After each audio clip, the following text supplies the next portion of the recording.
going, guys? So October Horror Fest has come to a close and I'm back with some more Marvel news.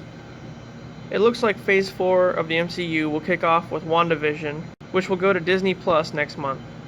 The long-awaited series stars Elizabeth Olsen as Wanda Maximoff, aka the Scarlet Witch, as she lives out her perfect life with Vision inside an alternate dimension thanks to a witch named Agatha Harkness. The next project from the MCU will debut in February of 2021, because they don't want two projects released around the same time.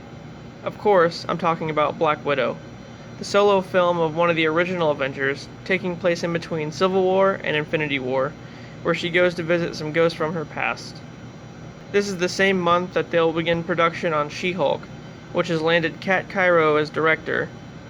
And who will play Jennifer Walters? Well, Tatiana Mansley has just been cast for the role. Sorry, Allison. Mark Ruffalo even stated he'll make a cameo in the show.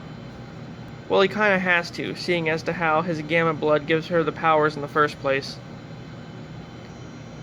And then we should be getting Falcon and the Winter Soldier sometime shortly after, where Baron Zemo comes back to take on Bucky and Sam. Moving on to some Ant-Man 3 news. Alright, so originally, in the Owen Wilson video, I stated that he would play Kang the Conqueror in the Loki series. Well, apparently that was incorrect, and I'm sorry about that, guys. You know how YouTube is.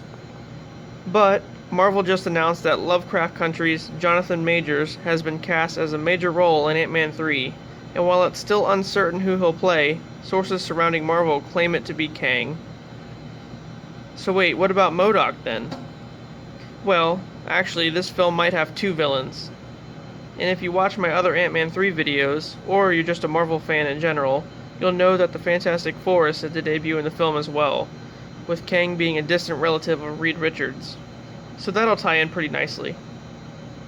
Although, it's been reported that Kang will be in Loki, so I'm not sure how he'll be in both. Unless, of course, he's another Thanos-level villain, and he's just being spread across all these different shows and movies.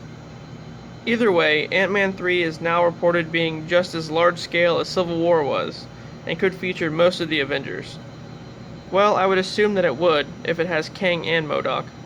It's also been reported that this film will introduce the Young Avengers. Let's not forget that Kang the Conqueror's real name is Nathaniel Richards, and in his youth, he was called Iron Lad, and he was in the Young Avengers and shared a romantic relationship with Cassie Lang, aka Stature. But that's a story for another video. I'm almost certain that Harley Keener will become Iron Lad in the MCU, but at this point, who the hell knows?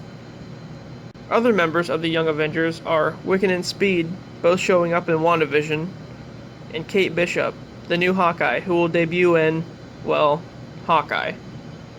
There you go, some fresh Phase 4 news coming right out of Halloween. Are you guys excited for WandaVision? Alright, see you later.